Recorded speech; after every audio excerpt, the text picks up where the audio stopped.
en ese, ya, entonces, bien. Eh, Antes de entrar a lo de nulidades matrimoniales, quieren analizar el otro tema que me parece que se ve, que es sobre las relaciones entre la iglesia y el Estado en Ecuador, que es muy corto, que es sobre el patronato real, el concordato y luego el modus vivendi, o quieren directamente pasar al tema de nulidades matrimoniales. Nulidad. Ya, a nulidades matrimoniales. Ya, Pero entonces, sí, sí, nulidades, nulidades. Oye, ¿a ti también vieron la relación del Estado? Eh, claro, eso es lo que estaba diciendo, la relación entre iglesia y Estado. ¿Ustedes no no sé vieron si, eso? yo sí vivo, pero las nulidades sí tengo bien anotado, pero no sé si quieran los demás empezar por nulidades o por relación al Estado, que no me quedó en claro casi el Estado. Bueno, empecemos por ahí porque no es nada largo ni tampoco muy complejo. Las relaciones entre la iglesia y el Estado eh, aborda cómo han progresado las relaciones internacionales entre el territorio ecuatoriano en sus distintas etapas. No siempre ha sido el Estado, la República del Ecuador, el Estado ecuatoriano, sino que pues ha tenido una evolución a lo largo de los años, ¿no? Y la Iglesia Católica, ¿no? Que sí, desde hace 2000 años sí es la misma. En todo caso, la primera etapa de estas relaciones internacionales es la del patronato real, ¿no?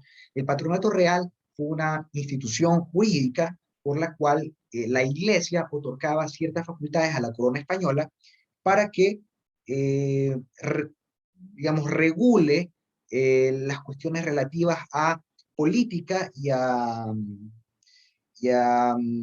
y a religión, pero vamos a ver a qué me refiero, en los territorios conquistados en América, ¿no? Entonces, a cambio, la corona se comprometía a evangelizar a los nativos de acá de América, ¿no? Entonces, este patronato real fue concedido por parte de la Santa Sede, por parte del Papa, hacia los reyes españoles en específico.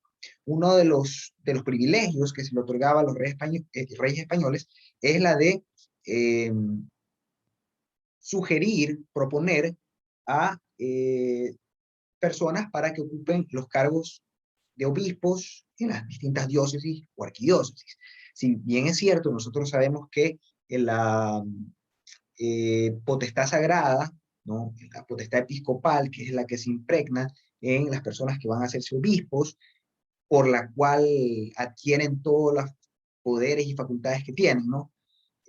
Proviene directamente del Papa, ¿no? Y eso no cambió. Lo que sí cambió es que se le daba más libertad a la corona y a quienes conformaban, a quienes estaban, quienes dirigían los distintos virreinatos y reales audiencias de acá de América, a que propongan personas para estas posiciones, ¿no? ¿De acuerdo a qué? De acuerdo al contexto y a la cultura del momento, política, social, ¿no? De pronto tenías a un sacerdote que incentivaba a la rebelión, cosas así, en una posición, por ejemplo, de obispo, y eso no era conveniente para la corona y por lo tanto se sugería a otro. Pero al final del día, tiene quien impregna esa potestad sagrada seguía siendo el Papa. Eh, Bien, cuando se acaba la época colonial en América, y en particular en Ecuador, nosotros sabemos que Ecuador primero formó parte de, primero estuvo compuesto por una serie de tribus o de civilizaciones preincaicas, como por ejemplo en Quito los Quitus Cara, aquí en la costa los Huancavicas, los monteños en Manabí, etcétera, etcétera. Y después, cuando llegaron los incas, formaron parte del Tahuantinsuyo, y cuando llegaron los españoles, estas tierras de acá de Ecuador eran lo que se llamaba la Real Audiencia de Quito, ¿no? Cuando se independiza Ecuador, este, eh, la Real Audiencia de Quito pasa a formar parte de la Gran Colombia como un departamento, bueno, como una serie de departamentos, tres departamentos, Guayaquil, Quito y Cuenca, y pues, finalmente cuando se separan de la República de la Gran Colombia se constituyen como un Estado independiente, ¿no? En 1830. Eh, entonces, al constituirse como un Estado independiente, no solo Ecuador, sino los demás estados de la región, empiezan a buscar reanudar las relaciones con la Santa Sede. ¿Por qué? Porque el patronato real, que era este conjunto de reglas y de esta institución jurídica que englobaba muchas cosas, la Santa Sede no quiso traspasarlo a los estados sucesores, perdón, a los estados que le sucedieron, a los antiguos territorios conquistados por la corona española. Eso significa que si antes aquí era la Real Audiencia de Quito, en el momento en que dejó de ser Real Audiencia de Quito y dejó de estar bajo la jurisdicción de la corona española, en ese momento la Santa Sede le revocó el patronato real y dejó de dar esa autoridad, por ejemplo, a sugerir a personas para que ocupen los cargos de obispo, ¿no? Entonces, los políticos de la época querían reanudar las relaciones con la Santa Sede porque la abismal mayoría de la población era católica. Aún hoy día, el 80% de la población es cristiana y perdón, el 90% de la población en Ecuador es cristiana y ese 90% del 80, casi el 80 es católica. Entonces, es una mayoría sustancial aún hoy día. Entonces, era importante mantener relaciones jurídicas, perdón, relaciones internacionales con la Santa Sede. Entonces, durante los primeros años de la República, no hubo ninguna herramienta jurídica que permitiese esa comunicación, hasta que con el gobierno de Gabriel García Moreno se consagra el Ecuador al Corazón de Jesús y se establece un instrumento que se llama el concordato, ¿no? Concordato es también una especie de tratado, de instrumento internacional, que no es un tratado, una convención, pero es más o menos como una convención en la que se dispone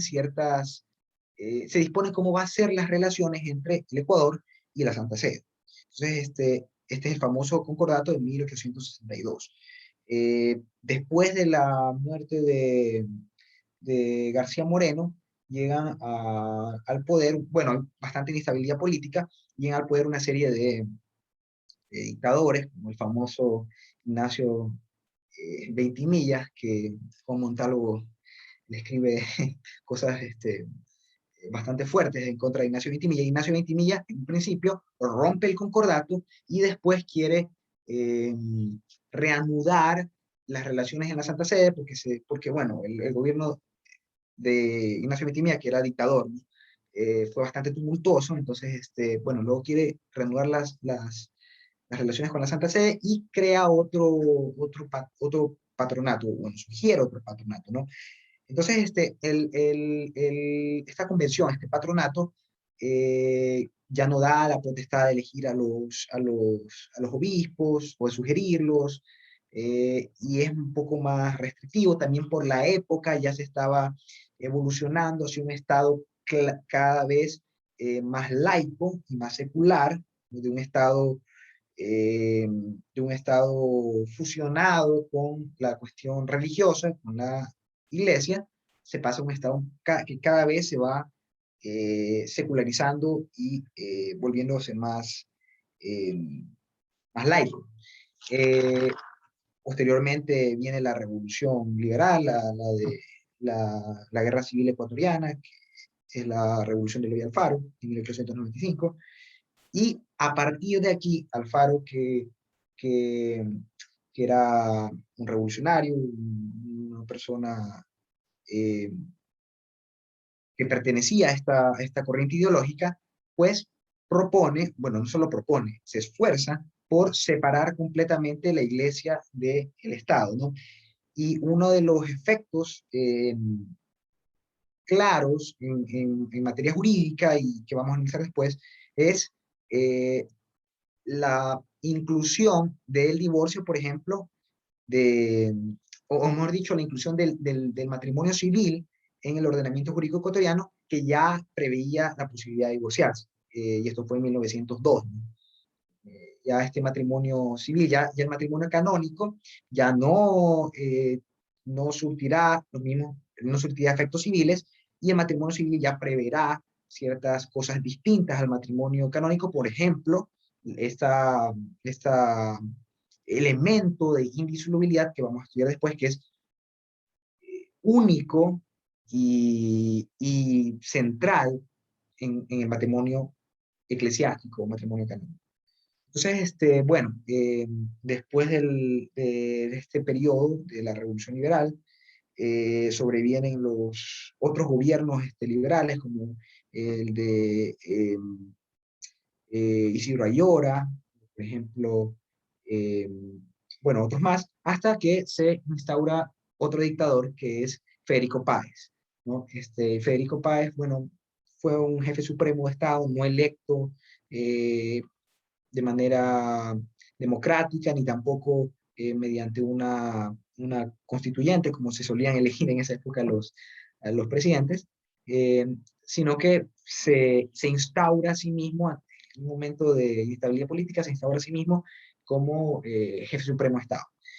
Pero Federico Páez, a pesar de que no era un católico devoto, se da cuenta de la importancia de restablecer las relaciones con la Santa Sede y manda una delegación encabezada por Carlos Manuel Larrea, que es el papá del doctor y sacerdote también, Juan Larrea Holguín, para que redacte un nuevo documento, una nueva convención que regule las relaciones entre Ecuador y la Santa Sede.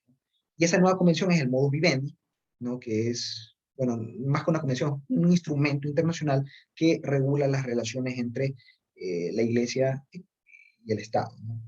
Ya, ahora,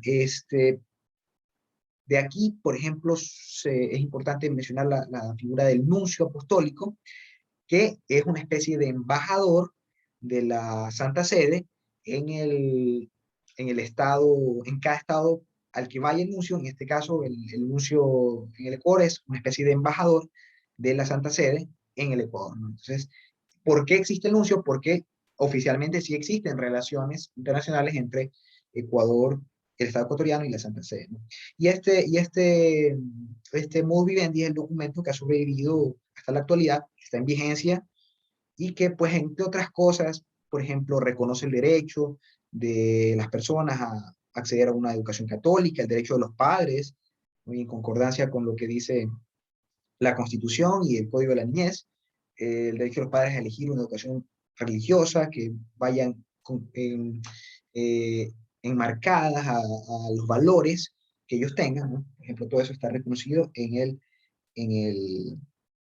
en este instrumento internacional que es el MOSBIT. Bueno, básicamente eso es lo concerniente a las relaciones entre la Iglesia y el Estado. No sé si tienen alguna pregunta o si no pasamos directamente a lo que es el matrimonio canónico, ¿no? Pregunta, sugerencia, comentario.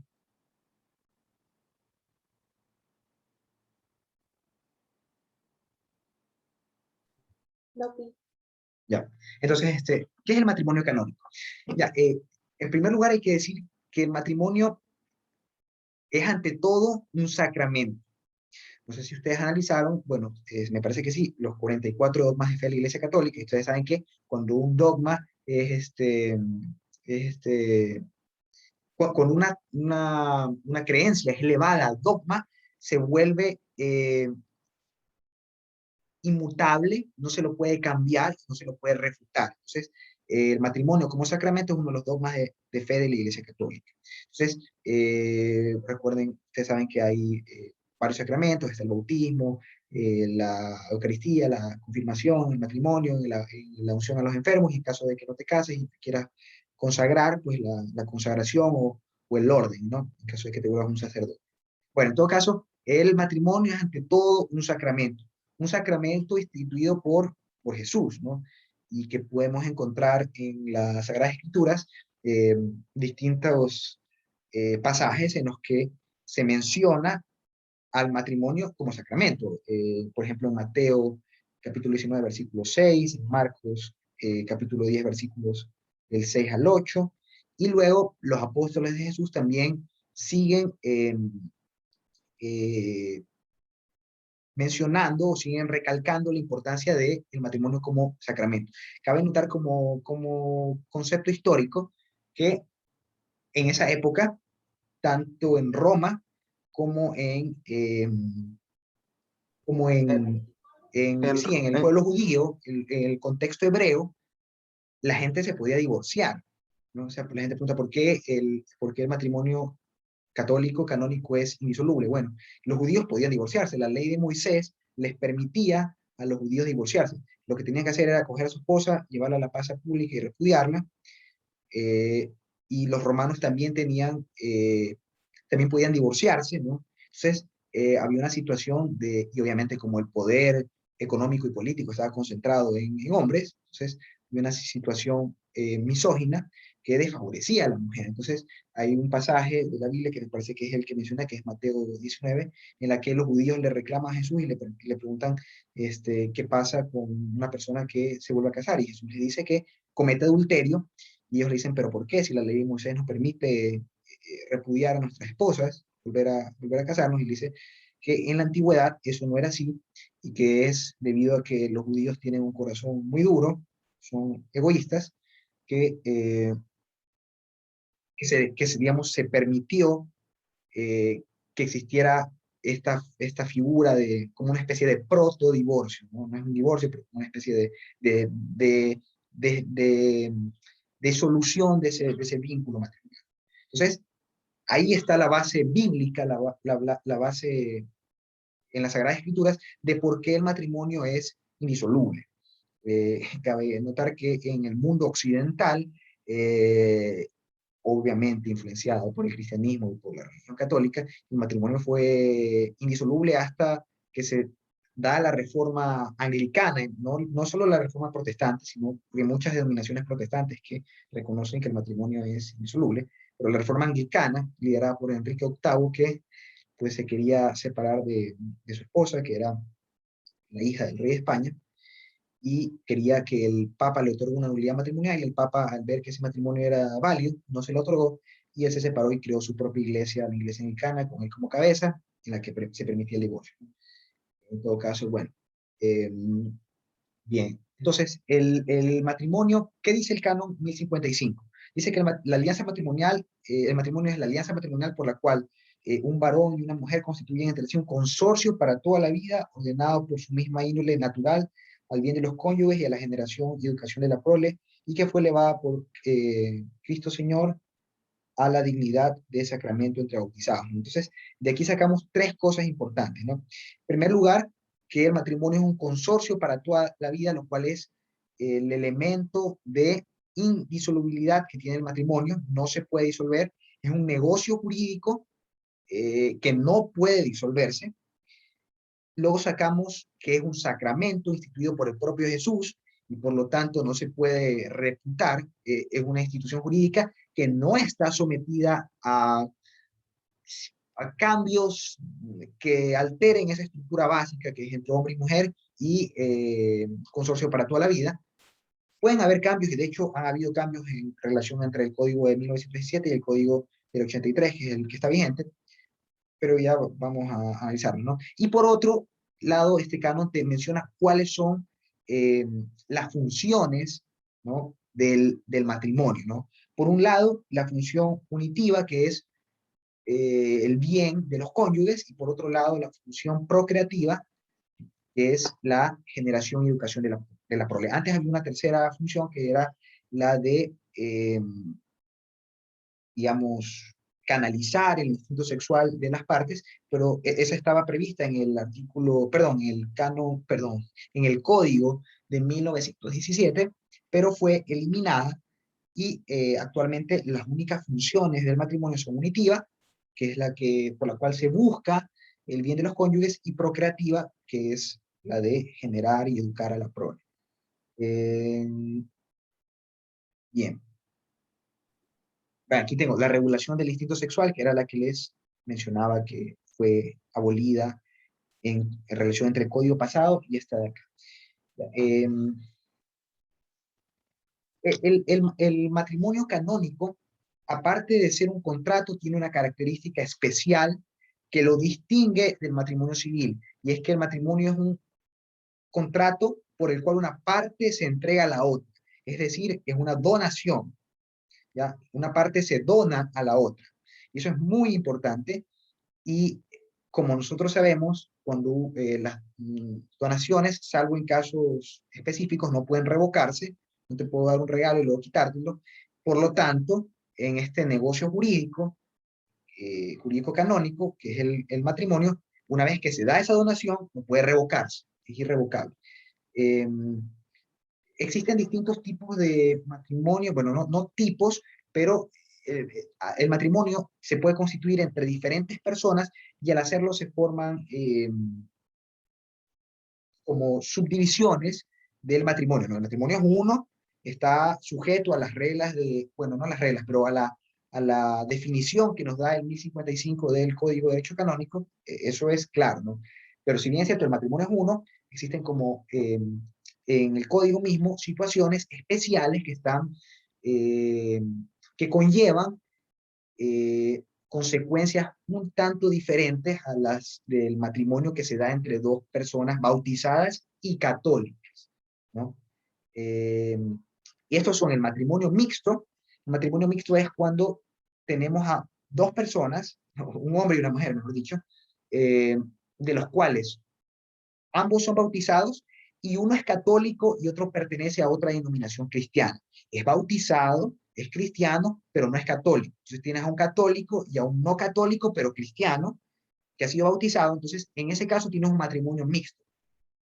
Entonces, cuando tienes un matrimonio mixto, para efectos prácticos, es como un matrimonio sacramental. Matrimonio sacramental se le llama al que es entre dos católicos bautizados, cristianos, católicos. Entonces el matrimonio mixto tiene los mismos efectos que el matrimonio sacramental y por lo tanto es indisoluble una vez que ha sido perfeccionado de la manera correcta. Y por otro lado tenemos a los matrimonios de rito diverso, los cuales no son sacramentales. Los matrimonios de rito diverso se dan entre un católico y una persona no bautizada que puede pertenecer a cualquier denominación religiosa, de religiones abrámicas, no abrámicas, ateos, todo, cualquiera que no sea cristiano, eh, puede casarse con una parte católica, pero en este caso el matrimonio no es sacramental. ¿Y qué significa que no sea sacramental?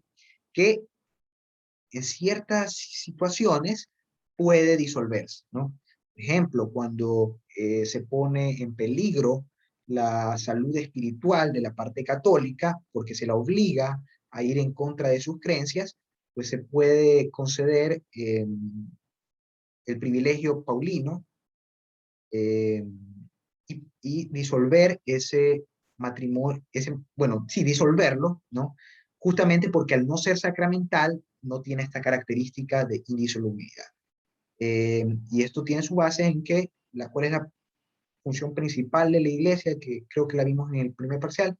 La función principal de la iglesia es salvar almas, en sales animarum, y por lo tanto, si en pro de salvar a esa alma, de esa parte católica que no está pudiendo vivir su fe en plenitud por estar casado con una parte no católica, en pro de eso se puede disolver el matrimonio, justamente porque, ya aparte porque no es sacramental. Ok, bien, ya habíamos dicho cuál era el matrimonio, ya habíamos dicho que una de las propiedades esenciales, uno de los elementos esenciales es que es indisoluble.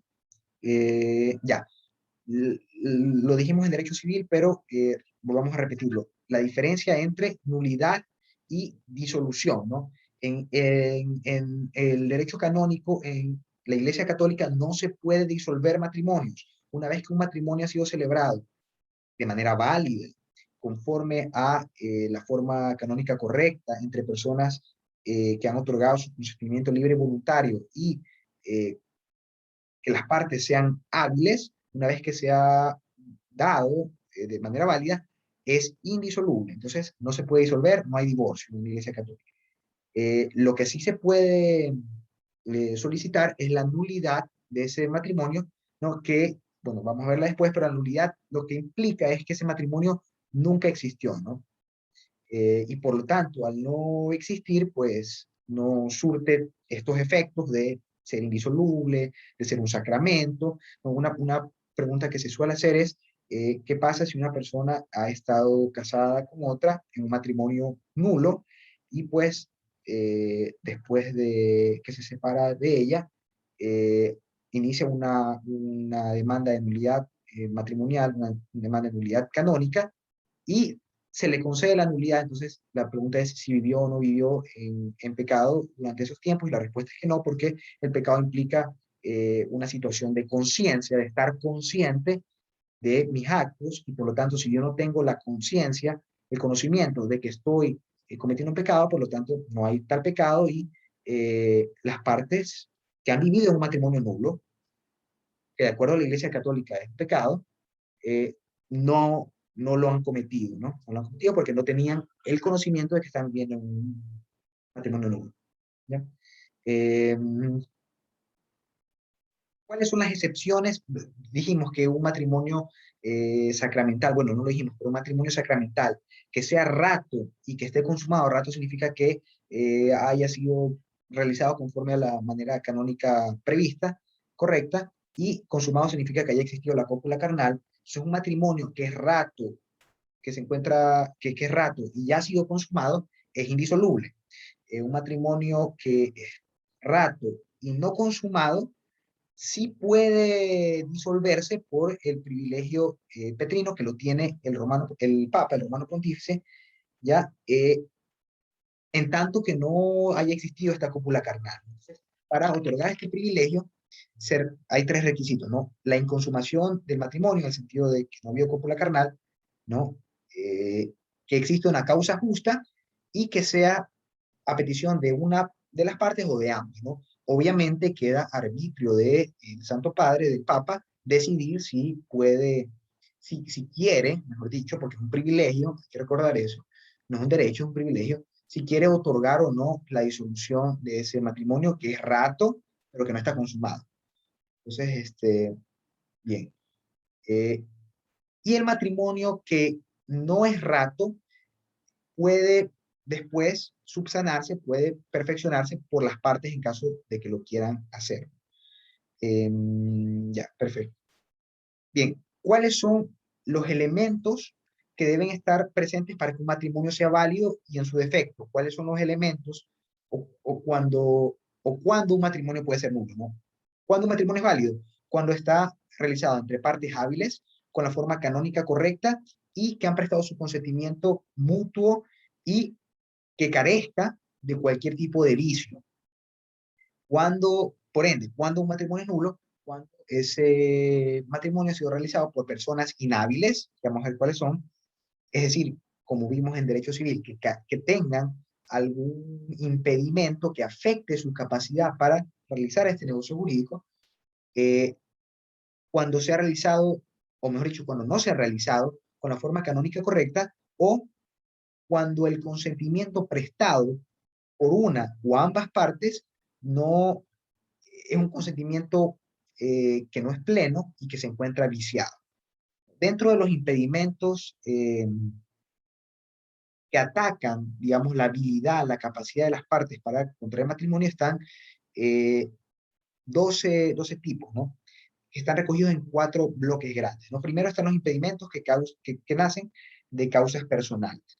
Tenemos en primer lugar la edad y en segundo la impotencia.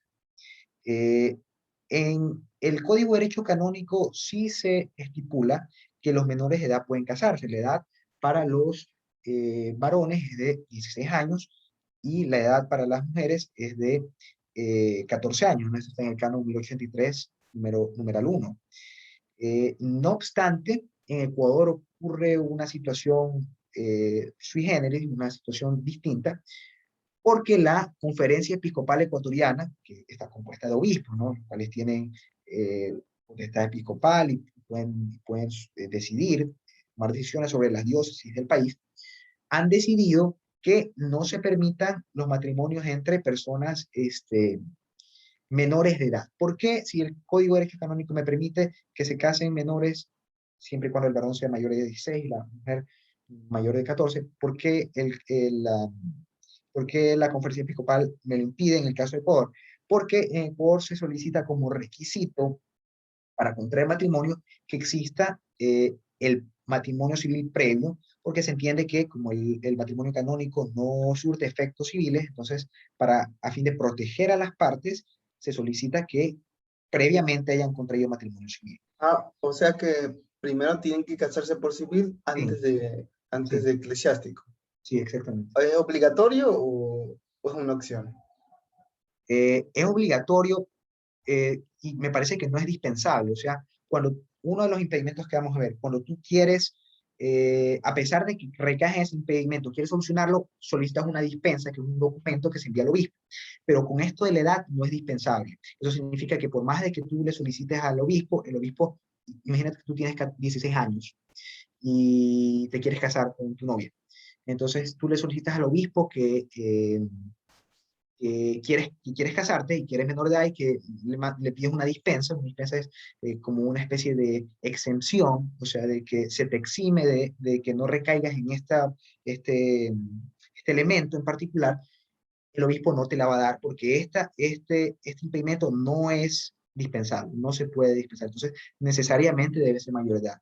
¿Ya? Y justamente es por lo que yo te mencionaba de que se quiere proteger a las partes y que su matrimonio que ha durado, qué sé yo, mucho tiempo, en caso de que una de las partes fallezca, pues no surte efectos civiles. Aunque bueno, podría argumentarse un abogado civilista, podría argumentar que a pesar de que no hay matrimonio, hay una unión de hecho que tiene los mismos efectos que el matrimonio, pero bueno, en todo caso sí, se solicita que primero te cases civilmente antes de casarte eclesiásticamente. Pero esto es algo propio de Ecuador, no es la regla mundial, ¿no? Es algo que ha instaurado la Conferencia Episcopal Ecuatoriana como algo propio de aquí por el contexto jurídico propio de Ecuador, ¿no?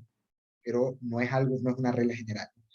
Si, por ejemplo, imagínate que tú ejercieras derecho canónico en Estados Unidos, donde los menores, sí, dependiendo del estado también, porque Estados Unidos tiene 50 estados y cada estado tiene leyes distintas, entonces imagínate que en algún estado sí le permitan a los menores casarse, tú tranquilamente vas con el código y,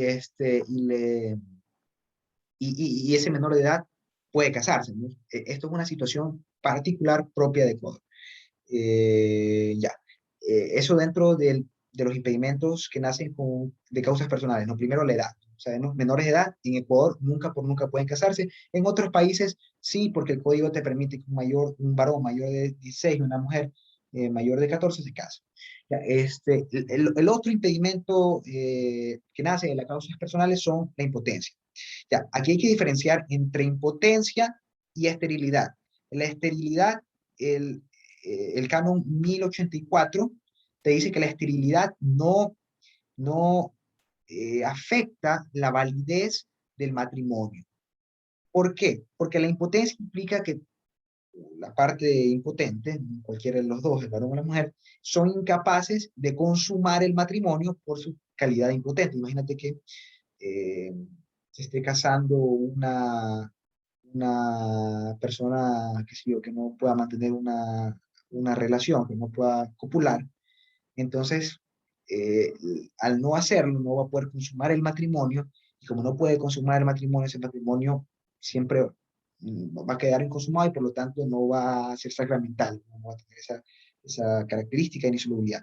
¿Ya? Y la impotencia también es una cualidad que no es dispensable, ¿no? Y yo decía, hay que diferenciar la impotencia y la esterilidad, porque la esterilidad significa que yo sí puedo mantener relaciones con mi esposa, pero no puedo tener hijos. Es distinto.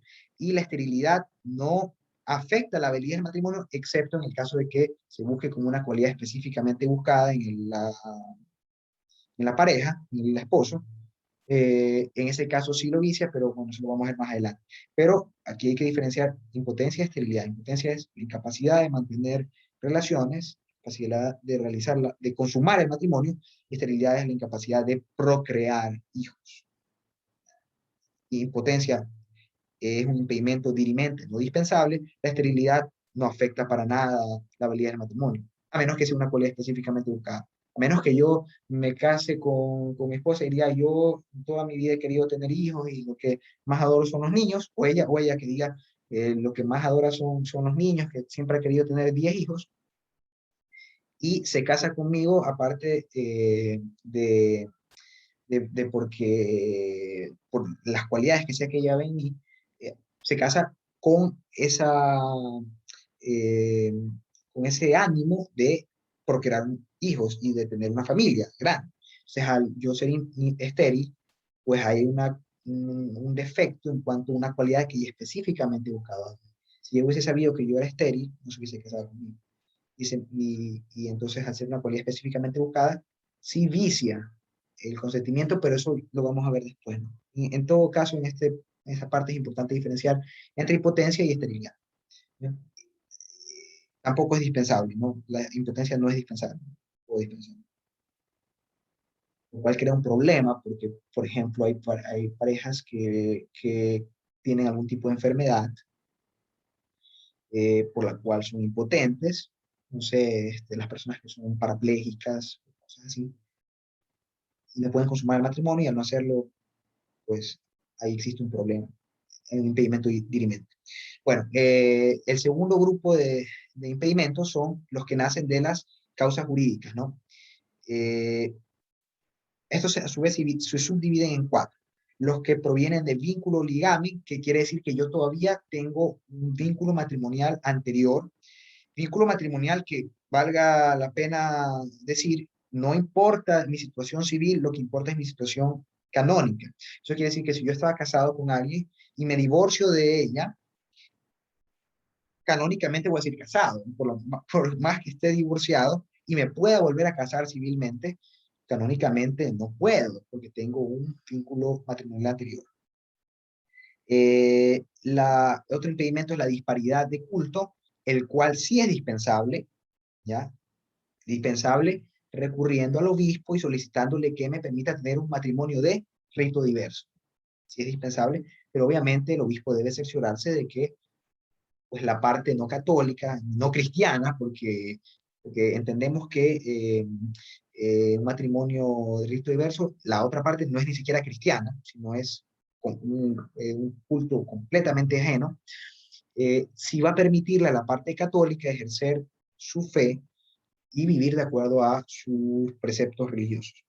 Ya, la otra es la de orden sagrado, que es obvio, ¿no? La ordenación ministerial es otro sacramento. Entonces, si alguien ha optado por servir a Dios y consagrar su vida a Dios y volverse sacerdote, específicamente aquí es para sacerdotes, ¿no? Porque solo los sacerdotes tienen la potestad sagrada. Entonces, pues mañana más tarde quiere dejar de ser sacerdote, no puede casarse, porque ya ha hecho, ha consagrado su vida de la misma manera que una persona casada consagra su vida a su esposa, o una esposa a su esposo, el sacerdote lo ha hecho a Dios, y por lo tanto no puede casarse. Y finalmente tenemos los impedimentos que nacen del voto público y perpetuo, es decir, para las personas que eh, pertenecen a un instituto religioso, ¿no? En el caso eh, las, eh, de los hombres o mujeres que pertenecen a alguna congregación, por ejemplo, eh, los siervos de Dios, por ejemplo, las personas también que pertenecen a sociedades de vida apostólica, ya que uno puede ser laico eh, o puede ser sacerdote, ¿no? Entonces, si hay la opción para ambos, ¿no? Entonces, en todo caso, cualquier persona que haya hecho un voto público y perpetuo público es importante, ¿no? Los votos privados no entran. Entonces, si yo hago un voto privado y me arrepiento y al final del día, si decido que me quiero casar, sí puedo. Pero ya una vez que he hecho un voto público y he entrado a una institución religiosa, dicho por ejemplo monje, ya ahí no puedo, porque ya he hecho un voto público de pureza, castidad y obediencia. ¿Ya?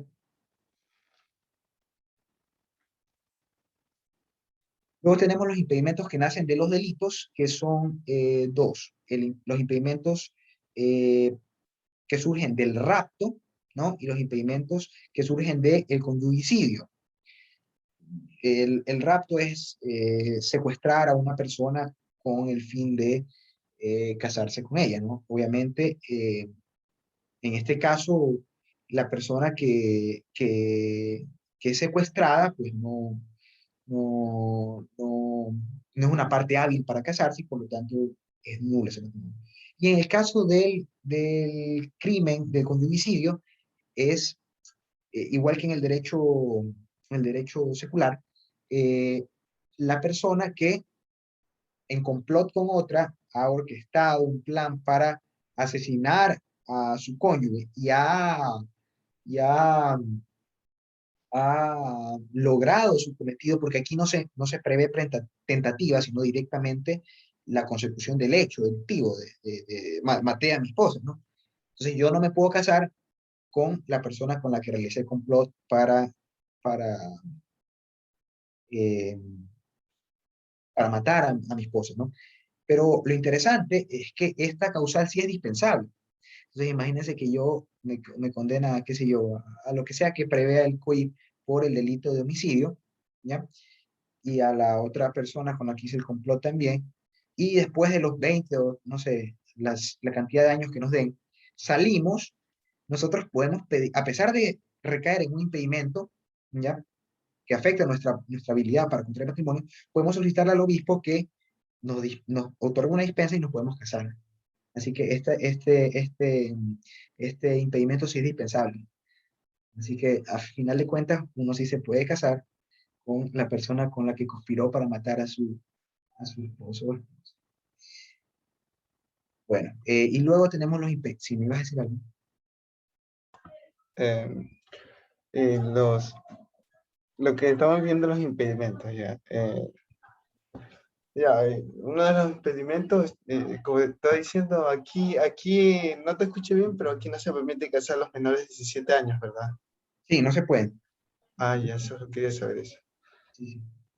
Ese es dentro del primer grupo, que son los que nacen de la persona. La primera es la edad. Generalmente, en la mayoría de países, bueno, no en la mayoría, pero una porción del países del mundo, sí se pueden casar los menores de edad, de acuerdo al código, los mayores de 16 en el caso de varón y 14, mayores de 14 en el caso de las mujeres. Pero en Ecuador, a pesar de que el código te dice eso, en Ecuador no se puede. En Ecuador tienes que ser mayor de edad para casar. Si no eres mayor de edad, y no es dispensable, así que no, de ley. ¿Ya? Tienes que ser mayor de edad. No, no puedes casarte ni civilmente, peor canónicamente. Okay. Y luego tenemos finalmente los impedimentos que nacen del parentesco, que son similares a los del derecho secular, pero más restrictivos, son más restrictivos, ¿no?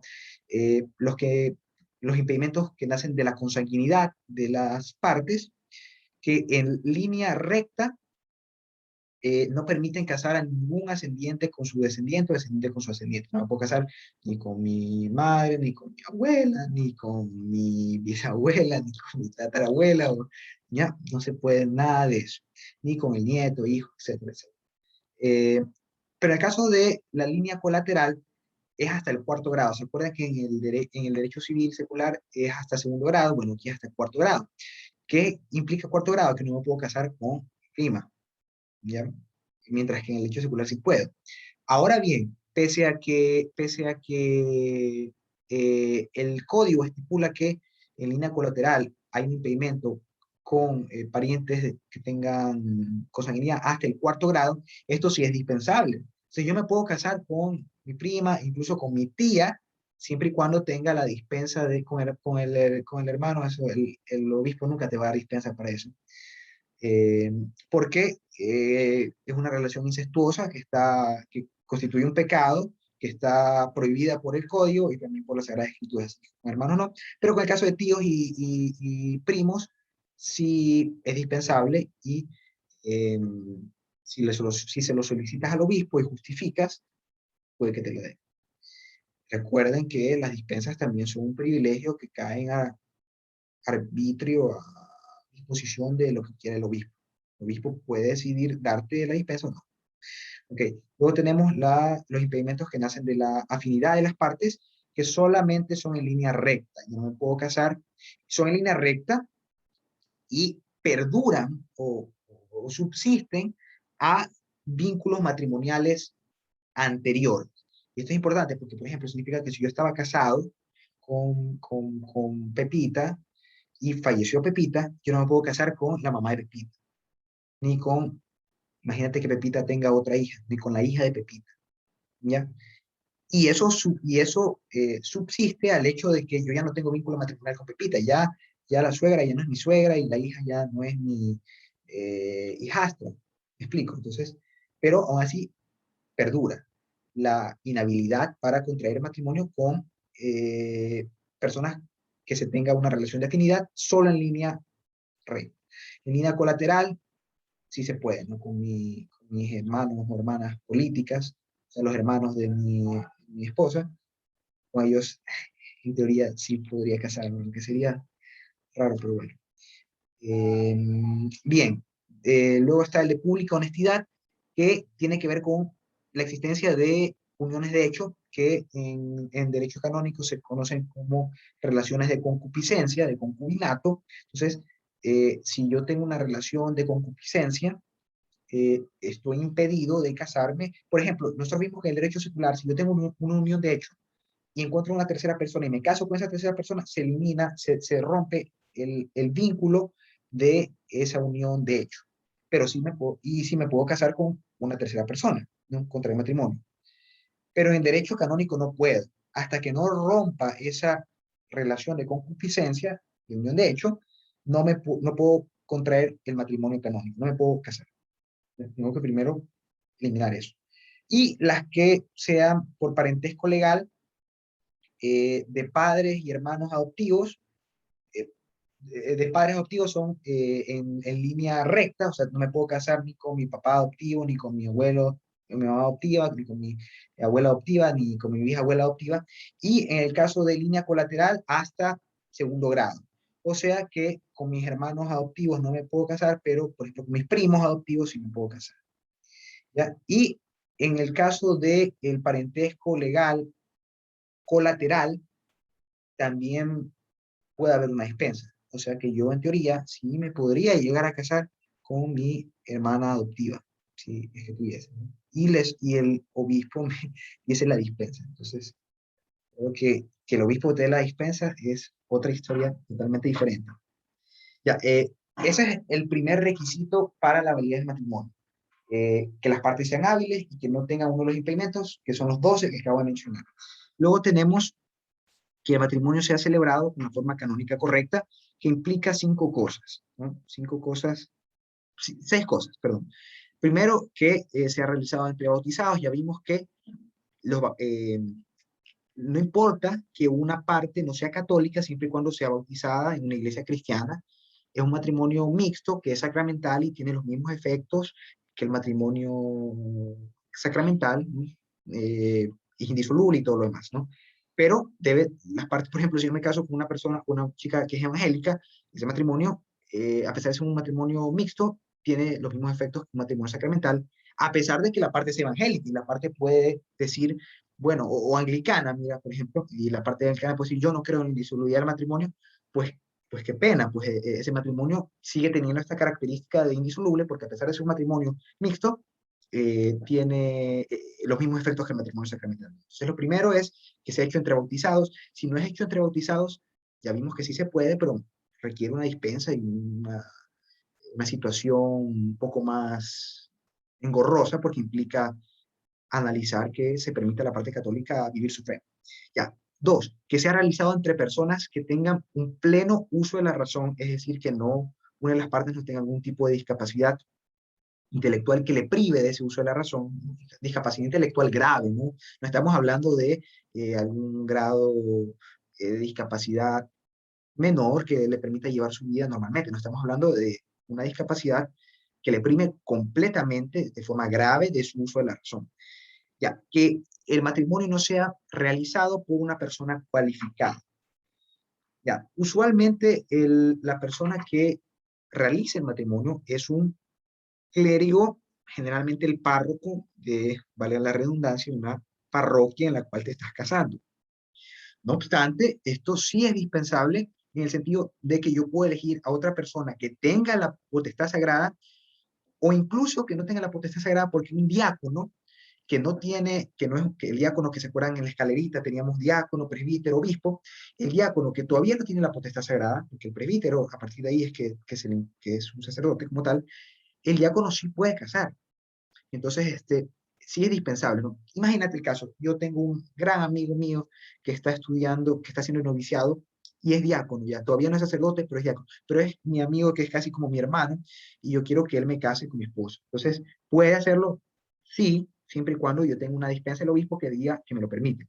O capaz, yo voy a la parroquia, qué sé yo, la parroquia María Auxiliadora, y en la parroquia María Auxiliadora, la verdad es que yo no me llevo ni, no conozco a ninguno de los sacerdotes, pero yo tengo un sacerdote que es muy amigo mío, que es un sacerdote que vive, por ejemplo, en otro, que pertenece a otra parroquia, que está, o que está incardinado en otra diócesis, incluso de otro lado del mundo. Yo puedo, qué sé yo, en Roma, y ahí conocí a un sacerdote del cual me hice muy amigo, entonces yo puedo solicitarle al obispo que a pesar de que ese sacerdote no pertenece a mi diócesis, o a la diócesis en la que está la parroquia en la que me voy a casar, yo puedo pedirle en la dispensa que él venga y realice el matrimonio, o perdón, oficie el matrimonio. Entonces, sí se puede hacer siempre y cuando se cuente con la dispensa del obispo.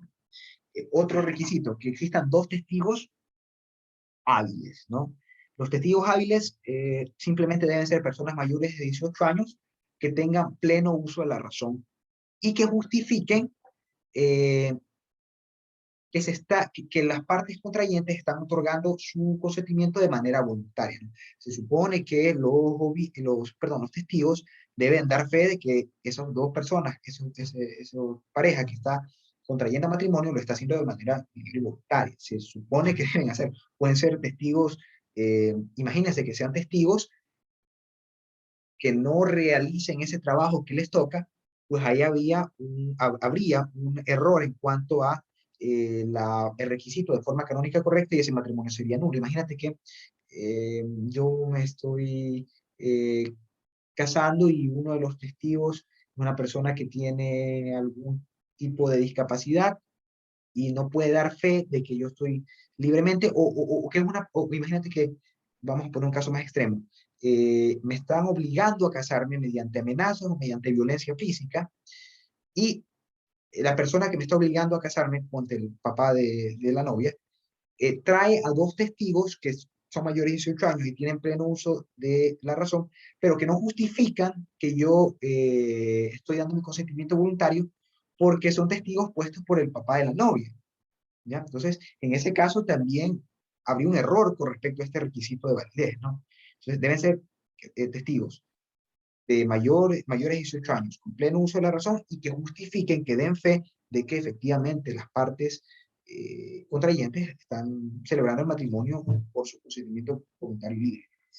Luego que sea, lo quinto requisito es que sea realizado en un lugar consagrado. Eh, el canon 1214 dice que se entiende por lugar consagrado a cualquier edificio sagrado destinado al culto, ¿no? Esto puede ser una capilla, puede ser una iglesia, puede ser cualquier edificio, cualquier lugar que haya sido específicamente destinado para que se oficien misas o así, ¿no? Por ejemplo, si yo me caso, imagínense, me caso en la playa, y me caso en la playa literalmente, o sea, en la playa, y no en una capilla que es cerca de la playa, entonces ese matrimonio es nulo porque se está afectando este requisito de validez, que es la forma canónica correcta, específicamente el lugar considerado. Diferente a que si en la playa hubiese una capilla, entonces ahí sí, ahí fuera distinto porque no importa dónde esté la capilla, lo importante es que es un lugar sagrado que permite que se realice ese oficio del matrimonio, ¿ya? Pero si yo me caso en la playa, ¿no? Por más de que tenga el sacerdote, aunque el sacerdote debería saber que no puede hacerlo ahí. Pero imagínate que no supiese, entonces, por más que tenga el sacerdote, hay un matrimonio. Y por último, eh, que en caso de que se realice el matrimonio por mandato es esta potestad, ¿no? Igual que en el derecho civil, ese mandato no sea nulo, ¿no? Por ejemplo, yo le mando a alguien con un poder para que se case en mi nombre, ¿no? Me represente para que se case con Pepita, que el poder que yo le haya otorgado a esa persona no sea nulo. ¿Cuándo es nulo? Cuando está mal dirigido, cuando hay un error con respecto a la persona, o cuando se ha revocado ese poder, o cuando el apoderado se aparta de lo que yo le he pedido, ¿no? En el poder, en el mandato, ¿no? Entonces, si el apoderado de pronto, en vez de casarse con Juanita, se casa con Pepita, matrimonio es nulo. Si el apoderado, si yo al redactar ese poder lo he redactado mal y en vez de poner Carlos Elías Correa García puse otro nombre, pues ahí ha habido un error con respecto al poder y es nulo el matrimonio. Entonces serían esos seis cuestiones. Y luego vamos ya, por último, para concluir, a las cosas relativas al consentimiento de las partes, ¿no? Las nulidades derivadas de del errores con respecto al consentimiento. Y aquí identificamos tres bloques grandes, ¿no? Los bloques de las anomalías del consentimiento, que está específicamente recogidas en el canon 1095, el bloque de los defectos o de las ausencias del consentimiento, y por último, el de otros vicios como son el miedo grave y el dolo. Eh, Dentro del primer grupo, como les dije, están los que se encuentran previstos en el canon 1095 del Código de Derecho Canónico, y tenemos tres parágrafos que prevén tres cosas distintas. Por un lado, las personas que carecen de uso de razón, eh, en este caso se recurre a un peritaje psicológico para probar de que yo, cuando hablo de uso de la razón, no me refiero exclusivamente a personas que tengan eh, una discapacidad, sino que por cualquier circunstancia accidental, en el momento de configurarse el pacto conyugal, no hayan tenido pleno uso de su razón. Por ejemplo, imagínate que yo, como ocurre en las películas, que la gente se casa en Las Vegas, puede estar muy ebria, y no saben con quién se casan, pero se terminan casando en una capilla de Las Vegas, ¿no? Entonces, yo sé que es una situación de película, pero puede ocurrir. Y en ese caso, la persona, al estar embriagada o al estar privada de su uso de la razón, producto de una sustancia psicotrópica, drogas o lo que fuese, no puede dar un consentimiento libre y voluntario. O sea, ha consentido, pero ha habido una anomalía con respecto a ese consentimiento, ¿no? O sea, a eso se refiere el uso de la razón. No habla de personas con discapacidad, sino que por A o B o C motivo, en ese momento, imagínate que, sí, que me hayan drogado quizás, ¿no? Me hayan puesto alguna sustancia, ¿no?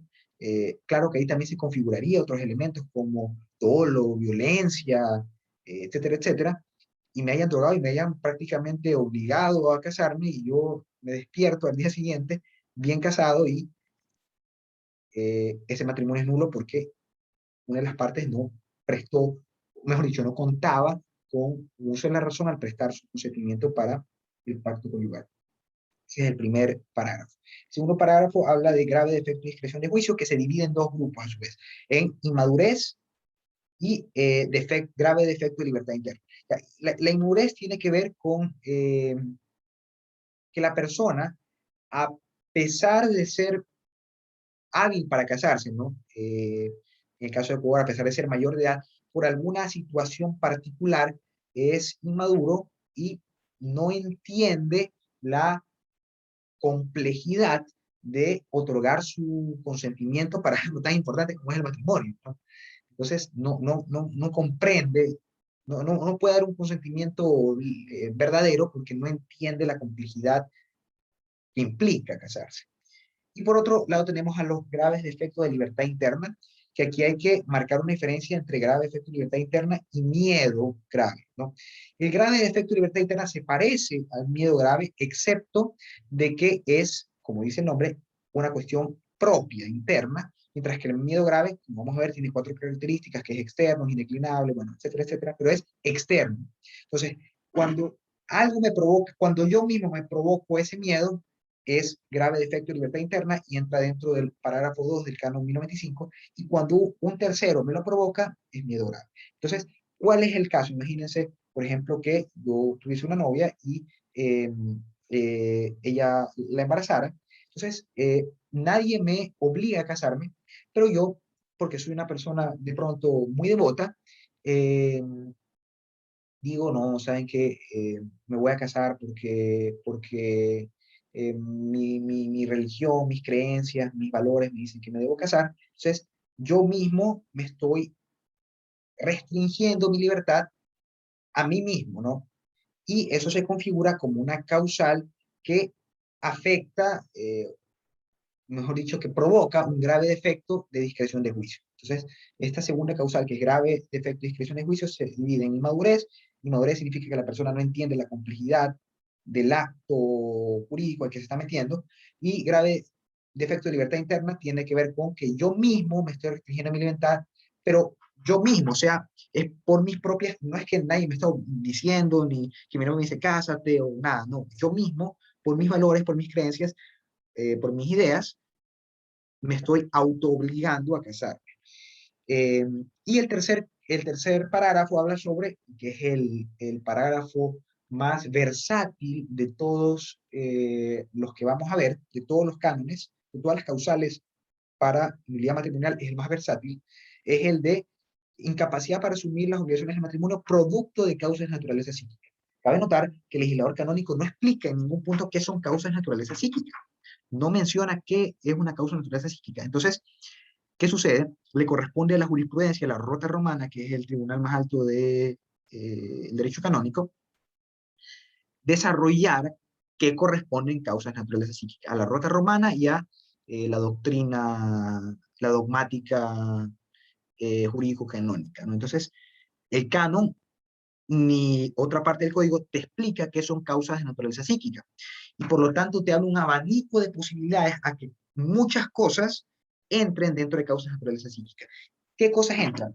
Todo tipo de dependencias y todo tipo de adicciones. Drogodependencias, adicciones al alcohol, adicciones al sexo, cualquier cosa que te provoque una adicción o una dependencia, eso es una causa de naturaleza psíquica. Cualquier tipo de trastorno mental de carácter psicótico, por ejemplo, esto de la psicosis maníaco-depresiva, las personas que tienen tendencia suicida, todo eso. Eh, por ejemplo, las personas que sufren de trastornos bipolares, las personas que sufren de esquizofrenia, las personas que sufren de cualquier tipo de enfermedad mental, qué sé yo, bueno, yo no soy psicólogo, pero eh, cualquier tipo de enfermedad mental debidamente documentada entra dentro de estas causas de naturaleza psíquica, y prácticamente cualquier cosa que la Rota Romana haya dicho que es causa de naturaleza psíquica. Por eso es importante remitirse a la jurisprudencia de la Rota. También entran todo tipo de orientaciones sexuales diferentes, se ven englobadas en este parágrafo tercero del canon 1095, ¿no? No obstante, sin prejuicio de que cualquier orientación sexual aparte eh, puede también configurar otra causal de nulidad. De hecho, lo vamos a ver, ¿no? Pero la jurisprudencia de la Rota Romana también lo ha incluido dentro de este canon. Entonces, como les decía, este es un canon muy versátil que abre un abanico muy grande de posibilidades, y que prácticamente cualquier trastorno psicológico, cualquier situación psíquica que esté desarrollada por la Rota Romana, entra. Ok. Eh, Luego tenemos el segundo bloque, que habla sobre las ausencias o defectos del consentimiento. Primero tenemos a la ignorancia, que está en el canon 1096, que la ignorancia es el desconocimiento de, de las implicaciones y de los elementos que tiene el matrimonio, ¿no? Es muy difícil en el siglo XXI argumentar que se tiene ignorancia con respecto del matrimonio. Y ojo, que la ignorancia en este caso no implica una ignorancia, vamos a llamarle eh, específica de los elementos. O sea, no es que hay que ser canonista para entender lo que es el matrimonio, no. Basta con que se conozcan de manera general los elementos básicos del matrimonio, como por ejemplo, que es indisoluble, como por ejemplo, que implica de cierta cooperación sexual de las partes, como por ejemplo, que implica la generación de la prole, ¿no? O sea, si yo ignoro completamente, o sea, todos esos elementos fundamentales, o algunos de esos elementos, bueno, no, sí, claro, que constituyen al matrimonio, entonces ahí hay ignorancia, ¿no? Pero si por el contrario, yo de pronto, yo tengo una idea vaga de que el matrimonio sí es un contrato por el cual un hombre y una mujer se unen para siempre, en el caso del derecho canónico, pero la verdad, como yo no soy abogado, no soy canonista, no tengo idea de qué es la función unitiva, procreativa, ¿no? O sea, no comprendo los conceptos jurídicos. Eso no significa que exista ignorancia, ¿no? Eso no significa que exista ignorancia, ¿no? La ignorancia es eh, el desconocimiento ya grosero de los elementos básicos que constituyen al matrimonio, un desconocimiento ya exagerado, el cual es muy difícil de probar, porque hasta eh, cuando sí se puede argumentar ignorancia, ¿no?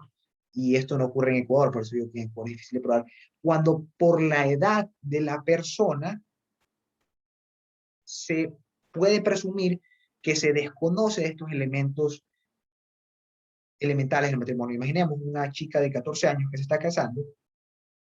En Ecuador obviamente no, porque en Ecuador no se pueden casar menores de edad, pero en otros países del mundo. Ahí, en ese caso, sí se podría argumentar ignorancia, porque es una persona joven todavía, eh, que no, de pronto no se le ha explicado lo que implica el matrimonio, quizás vive en una comunidad rural, donde no tiene acceso a internet, todo. Entonces, en esos casos puede argumentarse ignorancia. Pero de ahí, de manera general, es difícil porque el estándar no es un estándar muy alto, no es que te piden que conozcas a diestra y siniestra, conozcas a la perfección los elementos constitutivos del matrimonio, sino que tengas una idea general, ¿ya?, de lo que implica el matrimonio. Eh, ya, luego el canon 1097 habla sobre los errores en cuanto a la persona, eh, que pueden ser, digamos, perdón, no los errores en cuanto a la persona, los errores en general, los cuales pueden ser de dos tipos. Sobre la identidad física de la persona, o sea, que yo me quería casar con Pepita y me terminé casando con Juanita. Les mencionaba en civil el caso de Jacob, que se quiere casar con Esther, me parece que es, y se termina casando con su hermana y luego pues tiene que trabajar 7 años más para casarse con la mujer que él ama. Entonces, cuando hay estos errores con respecto a la persona, lo cual es una cuestión también difícil de que suceda, más allá de situaciones novelescas en las que hay personas gemelas y ya. Bueno, en esas situaciones poco usuales, sí puede ocurrir un error con respecto a la persona, pero de manera general se entiende que si yo soy capaz de identificar ciertas características físicas de aquel, aquella con quien voy a contraer matrimonio, de nuevo, el estándar no es muy alto, ¿ya? No es que de pronto, por ejemplo, yo tenía bigote o no tenía bigote, y como no tenía bigote ya hay un error. No, es un error con respecto a la identidad física, o sea, me estoy casando con otra persona completamente diferente. Ahora, en derecho canónico también se incluye error con respecto a una cualidad específicamente buscada de la persona. Y dentro de esta cualidad específicamente buscada, eh, hay que recalcar que debe ser algo sin lo cual yo no hubiese contraído matrimonio. Sin esa cualidad específica, o mejor dicho, esa fue la cualidad específica, obviamente, adicional a todos los elementos de matrimonio, por la cual yo me estoy casando. O sea, sí, yo me estoy casando contigo porque eres una buena persona, porque te amo, pero aparte porque busco un elemento exclusivo que tú tienes, una cualidad exclusiva que tú tienes. Esto se evidencia en la antigüedad, y no pasa tanto, cuando se casaban, por ejemplo, las personas por cuestiones políticas, ¿no? De pronto se casa el duque de Habsburgo con la duquesa de Colonia, entonces es un matrimonio que ya ha sido arreglado, ¿no? En el derecho canónico sí se puede eh, incluir condiciones y cláusulas para el matrimonio, así que entonces es un matrimonio que ya ha sido arreglado, entonces yo me estoy casando contigo porque tú eres la duquesa de Colonia y quiero unificar mi reino, por ejemplo, yo soy el rey de Francia y tú eres la reina de la hija del rey en el caso de Enrique VIII, yo soy el rey de Inglaterra y tú eres la hija del rey de España. Entonces, quiero que haya un acercamiento en nuestro reino. Entonces, ahí hay un elemento específico, una cualidad específicamente buscada en esa persona por la cual yo me estoy casando. No sé si alguno de ustedes ha visto esta película de Aladino, de la nueva versión, en la cual, pues, al comienzo de la historia, la princesa se hace pasar por la sirvienta, mejor dicho, la sirvienta se hace pasar por la princesa y la princesa por la sirvienta, ¿no? Si Aladino se hubiese casado con la sirvienta, buscando la cualidad específica de que se iba a casar con la hija del sultán, ¿no? Y luego se da cuenta que en realidad no es la sultana, sino es la sirvienta, pues ahí se configura un error con respecto a una cualidad específicamente buscada. Otras cualidades específicamente buscadas pueden incluir eh, la esterilidad, ¿no? Aquí sí se puede incluir si yo lo que busco más que casarme es tener hijos, entonces, y resulta que la otra persona es estéril, entonces ahí hay una cualidad específicamente buscada que no la voy a hallar jamás en esa persona, por lo tanto ese matrimonio es nulo. Convicciones religiosas, yo soy un devoto católico una persona muy devota, y quiero a alguien que sea tan devoto como yo.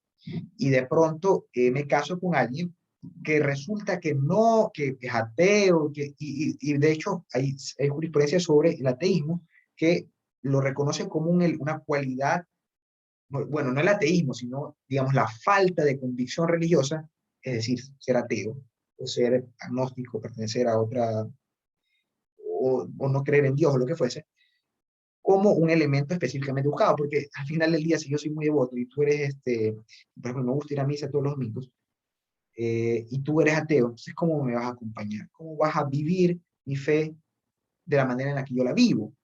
Entonces es un elemento sin el cual, si yo hubiese sabido que eres así, no me hubiese casado, ¿ya? Y hay otros elementos, ¿no? Por ejemplo, aquí viene la parte de las orientaciones sexuales distintas, ¿no? Si yo hubiese sabido que, por ejemplo, ¿no? Habíamos dicho que la cooperación sexual y estas cuestiones ya no son un elemento, sí lo eran antes, pero ya no son un elemento fundamental del matrimonio, sino subsidiario. Antes sí era un elemento fundamental, pero imaginemos que es una persona que le gusta tener una plenitud en cuanto a sus relaciones sexuales con su pareja. Y resulta que mi pareja o mi misma esposa, ya me casé y luego me doy cuenta que, o descubro que ella es lesbiana, que es homosexual, y en ese caso nunca se va a poder cumplir esa cualidad específicamente buscada, que era vivir pues, una sexualidad conyugal en plenitud. Entonces también aquí recae esa cuestión, ¿no? Ese aspecto. Eh, Bien, avancemos. Eh, y ojo, que el error en cualidades, por regla general, no dice el consentimiento, sino solo cuando es algo realmente sin lo cual no me hubiese casado. O sea, si tú no hubieses tenido esa característica, no me hubiese casado. Pero por regla general no dice el consentimiento, no es la excepción, es algo que realmente sea sustancial. Bien, el canon 1099 habla sobre error con respecto a la unidad, indisolubilidad, sacramentalidad del matrimonio. Es decir, por ejemplo, yo pensaba que o pensaba que no me estaba casando sacramentalmente y me terminé casando sacramentalmente. Entonces ahí había un error con respecto a este elemento y por lo tanto el matrimonio es nulo.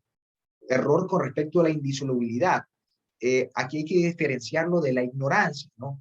Yo sí sé que el matrimonio es indisoluble, ¿no? Si no supiera, fuese ignorancia, ¿no? Yo sí sé que es indisoluble, pero entiendo otra cosa por indisolubilidad. No entiendo que la indisolubilidad es el lazo perpetuo por el cual ese matrimonio nunca va a poder disolverse, sino que entiendo otra cosa. Me explicaron, pero yo entendí otra cosa. Y entonces ahí se configura el error con respecto o de la unidad. Yo entiendo que el matrimonio es entre un hombre y una mujer, eso es lo que significa la unidad, ¿no? Entre dos personas que buscan su bien común y su ayuda y todo eso, pero yo entiendo que la unidad significa otra cosa. Entonces, cuando existen errores así sobre estos elementos, ese es el canon 1099. Luego vamos al canon 1101, que es el canon de la discordancia, que hace diferencia entre la simulación y la exclusión de elementos fundamentales, ¿no? Y bueno, habíamos tenido un análisis, ¿no? Una pequeña discusión de si la simulación parcial era lo mismo que exclusión de elementos o si era otra cosa. En todo caso, podemos decir que la simulación hace referencia a la voluntad de no contraer, más allá si hay simulación total o parcial, ¿no? Pero es la voluntad de no contraer las partes, las dos o una, tienen la voluntad expresa de no contraer, se está metiendo con conocimiento de que lo que están haciendo no constituye un matrimonio válido. Y habíamos dicho que el ejemplo más claro es la persona que se casa para adquirir la nacionalidad de otro país. Yo sé que no me estoy casando válidamente, la otra persona sabe que no se está casando válidamente, pero aún así nos casamos porque buscamos un objetivo eh, externo, un objetivo adicional, el cual es que yo obtenga la nacionalidad de ese país, del cual la mujer con la que me estoy casando es tiene nacionalidad, ¿no? Eso es la simulación, es la voluntad de no contraer las partes. O sea, cuando se están casando, te preguntan, ¿aceptas a fulanito de tal y todo? Entonces, en ese momento que se da el pacto conyugal, tú tienes la voluntad de casarte con esa persona. Pero en el caso de la simulación, estás diciendo algo, pero tú tienes la voluntad de hacer otra cosa totalmente distinta, ¿ya? Eso es la simulación. La exclusión es la voluntad también, pero de sacar, de excluir ciertos elementos que son fundamentales para el matrimonio. Por ejemplo, la función procreativa, tener hijos, el deber de fidelidad conyugal, el fidei, ¿ya? El propósito o la función unitiva, es decir, yo me caso, pero realmente cuando la cosa se ponga fea, yo si no voy a estar a tu lado. No, hay una exclusión de ese elemento, ¿no?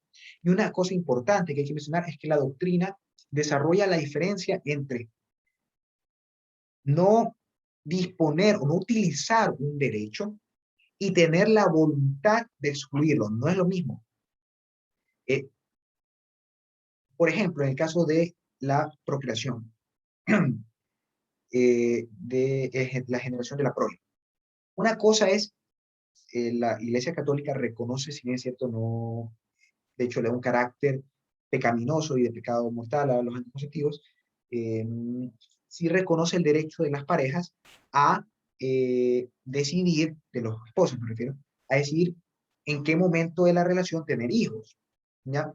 Entonces, una cosa es que yo me reserve el derecho, en este caso, a tener hijos, y imagínense que se hubiese casado 5 años y durante esos 5 años no tuve hijos, entonces eso es no utilizar el derecho, ¿ya?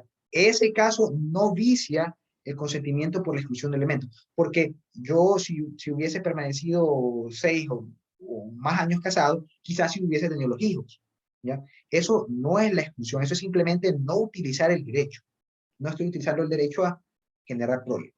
Pero otra cosa distinta es con un acto de voluntad excluir, yo decir, nunca voy a tener hijos porque odio a los niños, ¿ya? Me explico. Entonces, ahí se está excluyendo ese elemento fundamental del matrimonio. No es lo mismo, ¿no? Y es importante esa distinción doctrinaria de una cosa es la no utilización del derecho y otra distinta es la voluntad de excluir, ¿ya? Eh, ya, luego tenemos ya los cánones relativos a la violencia y todo eso, ¿no? Ya, primero tenemos el canon 1103 que habla sobre la violencia física, ¿no? Recuerden que la violencia es uno de los elementos que causan la nulidad de un contrato y que la violencia, como les he dicho, puede ser de dos tipos. Perdón, la fuerza es una de las causas que anula un contrato y puede ser dos tipos. Cuando es física se llama violencia y cuando es psicológica, moral, se llama amenaza, o en el caso del derecho canónico se llama miedo, ¿no? Entonces, Bien, la violencia física, cuando ocurre, lo cual es muy difícil que ocurra, porque para hacerlo debería saltarse las formalidades, la forma canónica correcta que prevé el propio código, ¿no? Y ya por el hecho que se salten ya sería nulo el matrimonio, pero imagínense que aún así, a pesar de o sea, que el sacerdote vaya vendado con los ojos y que los testigos vivan en otra realidad, y que nadie vea que el papá de la novia me está apuntando con un arma en la cabeza para que me case. Eso es violencia física, porque eh, ya implica un acto tangible, ¿no? Un acto eh, externo que se puede visualizar y sentir en el mundo exterior, ¿no? Entonces, imagínense que pese a toda la forma canónica que existe, nadie se da cuenta que me tienen un arma, apuntándome con un arma atrás para que me case, ¿ya? Si ocurre eso, obviamente el matrimonio sería nulo, ¿no? Porque la violencia física, de acuerdo al canon 1103, provoca la nulidad del matrimonio, ¿no? Es un vicio del consentimiento. Ok, tenemos también las condiciones futuras, que cuando son condiciones futuras e inciertas, vician el consentimiento. Les decía yo que en el derecho canónico sí se puede realizar arreglos matrimoniales, se tiene un poco más de laxitud y de flexibilidad con respecto a esto, pero cuando hablamos de condiciones futuras inciertas, ese matrimonio es nulo, inválido. Pero cuando hablamos de condiciones pasadas o presentes, entonces sí es válido, y el error con respecto a esas condiciones no causa, sí puede causar la nulidad, ¿ya? Pero no causa la nulidad con respecto a esta causal, sino a otras. Ya vamos a explicar. Las condiciones futuras inciertas son, imagínense, que yo me caso con Pepita y le digo, Pepita, yo me caso contigo, pero nuestro matrimonio es válido a partir del momento en el que tú te ganes la lotería. Entonces ahí hay una condición futura, que no se la ha ganado todavía, e incierta porque puede que nunca se la gane, ¿ya? Entonces, pero si hablamos de una condición pasada o presente, las condiciones pasadas o presentes sí se pueden estipular en el matrimonio, y en caso de que haya error, sí causan la nulidad, pero no con respecto a este canon, al 1102, sino con respecto al canon de error en la persona, ¿ya? Imagínense que yo me quiero casar, yo me voy a casar con Pepita, pero me caso porque ella es, no sé, una chica muy inteligente, y yo creo que es abogada. Entonces, ya, pues como yo me gusta el derecho, ¿no? Entonces, cuando me caso con otra abogada, perfecto. Entonces, eh, si resulta que esa condición pasada o presente, ¿no? Que ya sea abogada o que sea abogada en este momento, no se cumple, o sea, yo sí puedo solicitarlo, puedo solicitar esa condición. Y si resulta que no se cumple, se puede viciar el consentimiento, pero no por la causal del 1102, que es condición futura incierta, sino por el error, ¿no? Y la doctrina desarrolla, pues que aquí eh, muchas cosas entran como condiciones pasadas o presentes, cosas relativas de nuevo, a las posesiones, al patrimonio, a los títulos que puede tener la persona, cosas relativas a la virginidad, etcétera, etcétera, ¿no? Eh, y finalmente terminamos con el último bloque, que son los vicios relativos al miedo y al dolo, ¿no? Empecemos por el dolo, que es el más elemental, ¿no? El dolo consiste en, bueno, sabemos que el dolo es la intención positiva y rogar daño, ¿no? Pero en este caso específico consiste en un engaño que me impide o que me tapa, no me deja ver una situación que yo habiéndola sabida no me hubiese casado, ¿ya? Por ejemplo, imagínense que yo me quiero casar, pero yo tengo aparte un hijo natural, ¿no? Eh, y mi esposa, bueno, yo la engaño, le digo, no, me pregunta, ¿tú tienes este hijo? Todos los, no, no, yo no tengo hijos, todo tranquilo. Eh, y ella se casa.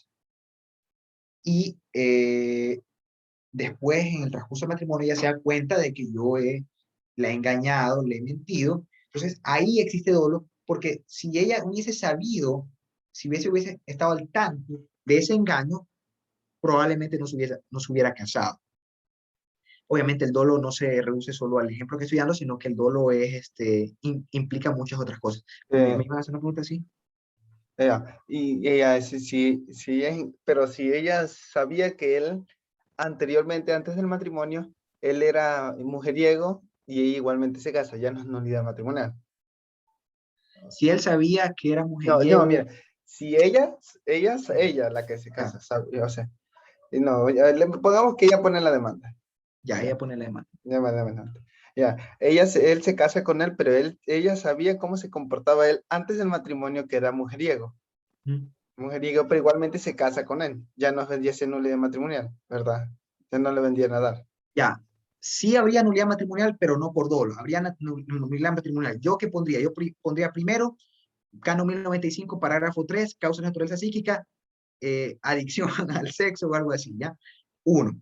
Y otro, pondría exclusión de un elemento fundamental, que es el 1101, específicamente el elemento de la fidelidad conyugal. Porque, o sea, si yo ya sabía que él era mujeriego, quizás no me engañó, no hay dolo, pero el hecho de que él sea mujeriego antes del matrimonio, durante el tiempo que ya llevamos casados, me da un indicio que al momento de darse el pacto conyugal, él no iba a cumplir con ese elemento fundamental que es la fidelidad conyugal.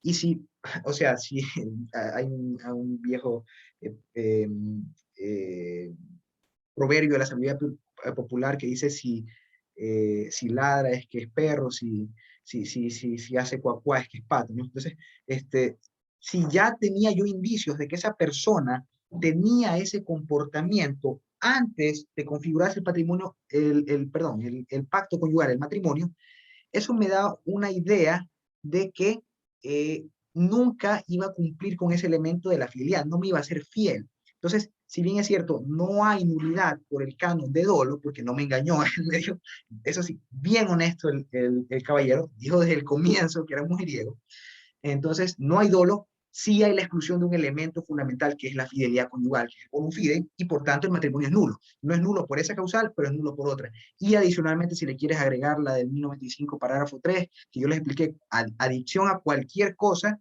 entra dentro de causas naturaleza psíquica, también. ¿Ya? Adicción a cualquier cosa, cualquier situación sexual, salida de la regla, todo eso entra dentro de causas de naturaleza psíquica. ¿Ok?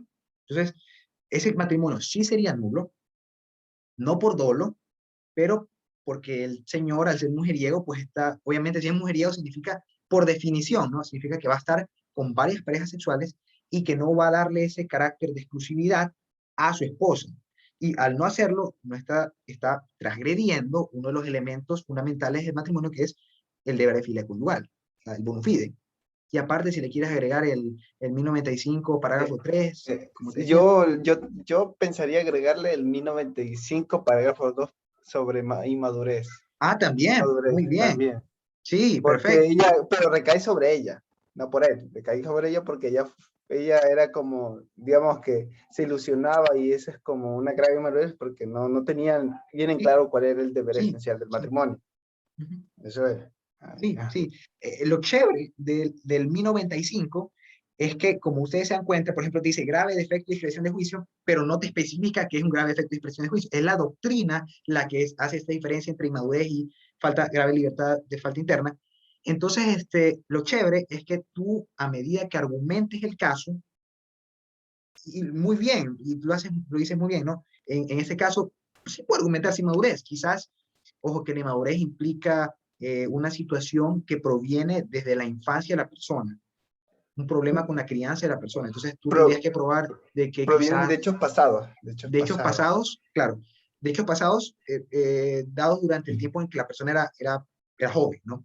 Entonces, tú tienes que probar que quizás, qué sé yo, la chica tenía algún tipo de problema, de situación que le impidió tener una idea realista o saber que eso estaba mal, qué sé yo. Entonces, si lo haces así, puedes argumentar inmadurez por parte de ella. Si, por ejemplo, consigues un peritaje psicológico que te diga que el señor que tiene algún tipo de adicción al sexo o algo así, puedes incluir el canon de causas de naturaleza psíquica, ¿ya? Y el que sí va porque va es la exclusión de un elemento fundamental que es el bonus fide, el deber de fidelidad conyugal, ¿no?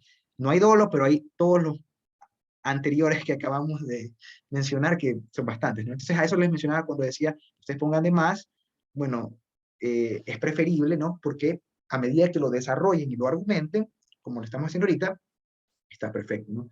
Por ejemplo, tampoco es que vas a poner algo que no tenga nada de sentido. Imagínate que en este caso me pusieras un error con respecto a a la unidad, sacramentalidad o indisolubilidad del matrimonio. No tiene nada que ver, ¿no? O violencia física. No, no, aquí nadie ha obligado a que se case ninguna de las dos partes. Ambos sabían cómo era el señor, que era mujeriego, y la chica lo conocía, entonces no había violencia física, ¿no? Obviamente, cuando yo les digo que es preferible que desarrollen de más, siempre y cuando tenga relación con el caso, ¿no? En este caso específico, lo que tú mencionabas de la inmadurez, sí cabe si tú lo sabes argumentar, sabes explicar por qué, ¿ya? Así que, y lo de la 1095.3 también cabe si lo sabes argumentar, y el error de exclusión de un elemento fundamental, ese sí siempre va a caber, porque es obvio, ¿no? Si alguien antes del pacto conyugal ya demostraba esta tendencia, se entiende que la iba a mantener durante el matrimonio y por lo tanto iba a excluir un elemento fundamental que es el confide, el deber de fidelidad conyugal. ¿Ya? Sí, Y por me último, quedó ya con claro. este, chévere, y por último con este ya terminamos, y ahí si gustan hacer alguna pregunta, pues encantadísimo. El miedo grave. El miedo se divide, digamos, en dos, ¿no?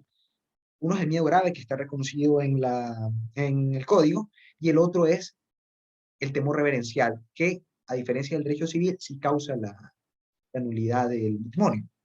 Eh, el miedo grave, y esto es importante que sepan para que lo pongan en el examen, por si les preguntan, ¿qué es el miedo? Es la trepidación de la mente ante una amenaza. Ese es el miedo. Miedo es trepidatio mentis, la trepidación de la mente, ¿no? Trepidación es que te causa un temblor, que te sacude, ¿no? Ah, Entonces, la Miedo, trepidación, miedo grave sería que te vengan y te amenacen y tengas ese miedo de que cumplan ajá, esa amenaza. ¿Y el sí, otro miedo cuál era? es el temor reverencial, ya lo vamos a explicar. El miedo grave, que es la trepidación de la mente, tiene cuatro características, ¿no? No cualquier miedo vicia el consentimiento. Debe ser un miedo antecedente, es decir, antes del pacto conyugal.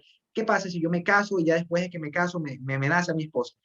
Ya no se configura esta causal porque yo ya me casé, ya se dio el pacto conyugal. Entonces debe ser antecedente, debe ser externo. Si hay un miedo interno, ¿cómo se llama? O dentro de qué causal recae.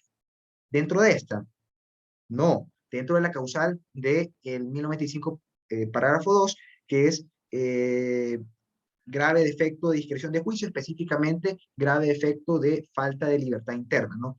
Pero por eso es importante que sea externo, que sea alguien más el que me lo provoque. Si yo mismo soy el que me doy el miedo, sí puede haber nulidad, pero no por esta causal. Ah, ya. ¿Ya? Se debe ser alguien más, debe ser la novia, el papá de la novia, la mamá de la novia, alguien externo, un tercero, ajeno. Debe ser un miedo indeclinable, y esto es importante porque a veces se suele poner en los casos el hecho de que, por ejemplo, el papá le dijo que o te casas o no te voy a, qué sé yo, a comprar un carro, por ejemplo. Es un ejemplo un poco raro pero bueno, ¿qué es a lo que voy, no?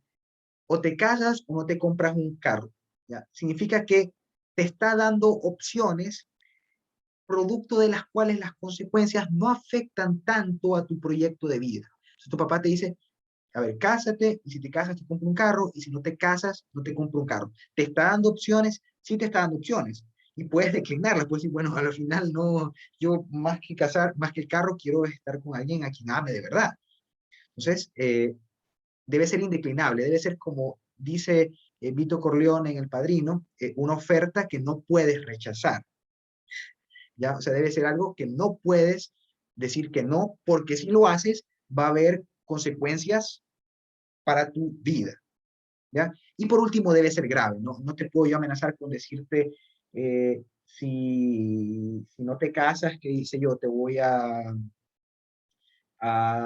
cortar la luz de la casa, ¿no? Bueno, quizás eso pueda generar miedo en alguien, pero no es un miedo grave. O sea, sí es una consecuencia que tú ya córtame la luz y yo vuelvo y llamo a la empresa eléctrica y me ponen otra, ¿no? O no te puedo amenazar diciéndote, si no te casas, te voy a caer a almohadazos, ¿ya? Ya ahí hay una amenaza antecedente, externa, indeclinable porque te va a caer a almohadazos, pero no es una amenaza grave. Entonces, cuando se configuran estas cuatro características, antecedente, externo, indeclinable y grave, estamos ante el miedo grave que vicia el consentimiento. Ahora, cuando esas cuatro características se le añade una quinta, ese miedo grave pasa de ser miedo grave a ser temor reverencial.